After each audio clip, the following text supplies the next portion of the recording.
Yep. Yeah, no, So,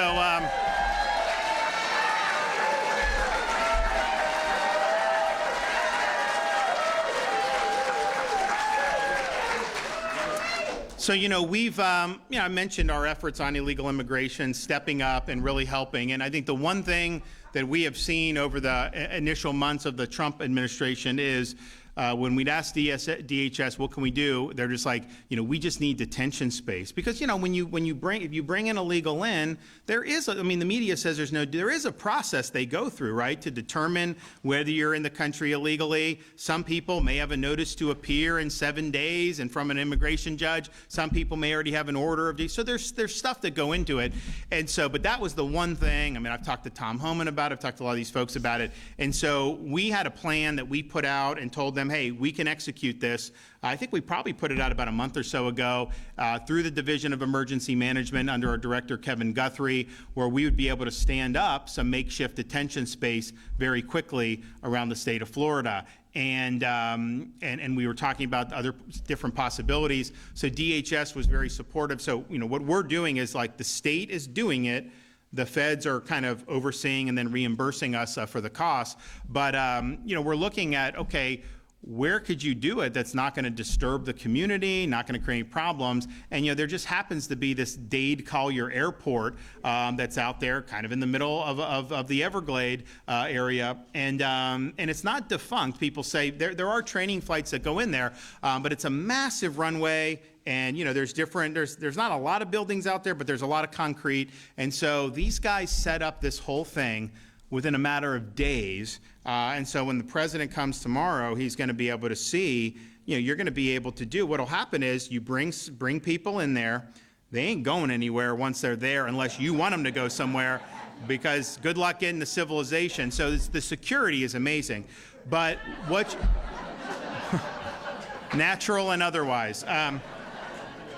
But what it can be, I think, is an effective way to increase the number of removals and deportations, which ultimately, if you don't do that, you know, you're going to continue to have this problem of illegal immigration. So you'll be able to bring people in, they'll get processed, they have an order of removal, then they can be queued, and you can, the federal government can fly right on the runway, right there. You literally drive them 2,000 feet, put them on a plane, and then they're gone. It's very logistically simple, but what we're also going to do is, you know, this idea of immigration judge, these are not Article III judges. They're not federal judges like we think of. These are executive branch employees who are called immigration judges.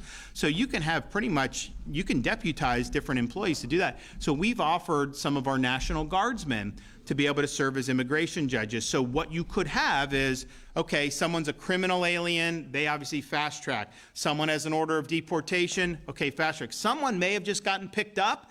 They come, they can get like a notice to appear. Biden would tell you to come in 2 years. I mean, under the Trump administration, it's usually within, 14 to 30 days. But we can have our National Guard acting as immigration judges right on site. So you go, maybe you have a day or two, whatever, and then a decision's made. And then that's it. So this is potentially be a force multiplier as this goes. And so, I did speak with the president this weekend. He's very excited about doing it. But I think what he wants to see is, Florida should not be the only one in this fight, right? I mean, we literally are doing what the voters who elected all of us have been demanding for many, many years. And immigration... And immigration was maybe the number one issue, maybe inflation, but certainly no worse than the second most important issue in the 2024 presidential election.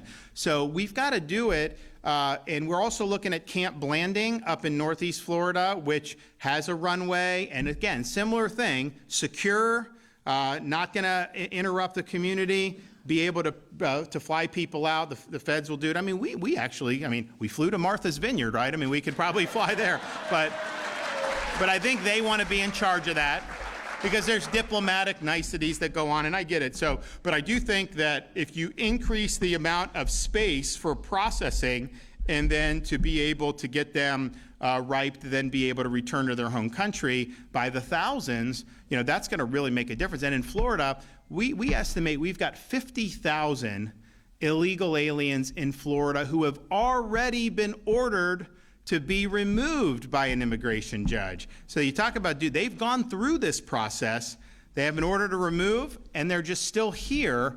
And so that's low-hanging fruit. But we were in a situation where there's such a limited space that ICE has. You know, do you want all of our jails to be overflowing with illegals, or would you rather have that done in a separate mission? Because, you know, unfortunately, we've got U.S. citizens committing crimes, and they are going to need to be held accountable. So it puts pressure on, it takes pressure off of our local institutions in a way that I think will be very, very efficient. So it should be, I think people are impressed. You know, I think a lot of people didn't even know there was an airport there. I mean, like, but there is there. I mean, it's a good facility. You know, things are being done in, I think, a very efficient fashion. And I was really, I mean, honestly, I was impressed, but I know dealing with the hurricane response and all the other, I mean, monoclonal antibodies during COVID. We would set up monoclonal antibody clinics on 24-hour notice. Hey, we need one in Jacksonville. 24 hours later, it's up. That's this emergency response apparatus that we have. So I think it'll be interesting to see. And I believe by tomorrow they will be open. So DHS approved us doing this last week, and I think by tomorrow it'll be ready for business. Yes.